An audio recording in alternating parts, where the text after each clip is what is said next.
Hi అండి, eternal Zomato share గురించి మాట్లాడదాం. సో ప్రజెంట్ 264 క్రాస్ అయిందండి. 260 క్రాస్ అయిపోయింది రెసిస్టెన్స్ లెవెల్. నెక్స్ట్ టార్గెట్ చెప్పాను కదా, 270, 280, 290 లెవెల్స్లో ఉంటుంది. 1 hour వరకు టెస్ట్ చేసిందండి 260 లెవెల్ని. సో 260 అయితే క్రాస్ అయిపోయింది, రెసిస్టెన్స్ లెవెల్ అయితే దాటింది. సో ఇంట్రెస్ట్ ఉన్న ఫోకస్ తెచ్చుకోవచ్చు ఈ లెవెల్స్లో. సో మొన్నటి వరకు కూడా బయింగ్ జోన్లో ఉందండి, 240 ఆ రేంజ్లో కూడా ఉంది. So present Nifty and Sensex రెండు కూడా పాజిటివ్ మూమెంట్లో ఉన్నాయి. నిఫ్టీ అయితే 300 పాయింట్స్ వరకు ప్లస్లో ఉంది. బ్యాంక్ నిఫ్టీ అయితే ఆల్ టైమ్ హైకి వెళ్ళిపోయిందండి, 52 వీక్ హైకి దాటిపోయింది. సో 52 వీక్ హై ఇవ్వాలి. సో నేనేమంటానంటే, మంచి ఇండియన్ స్టాక్ మార్కెట్ అనేది మంచి భూమిలో ఉంది ప్రజెంట్. సో వరల్డ్లో ఇన్వెస్ట్మెంట్కి బెటర్ ఆప్షన్ ఎక్కడ అంటే ఇండియన్ స్టాక్ మార్కెట్స్ అండి.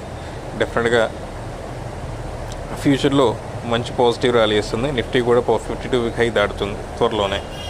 సో ఇంట్రెస్ట్ ఉన్న వాళ్ళు ఎటర్నల్ జొమాటో షేర్లో ఎంట్రీస్ తీసుకోవచ్చు, ఇబ్బంది ఏం లేదు. Thank you.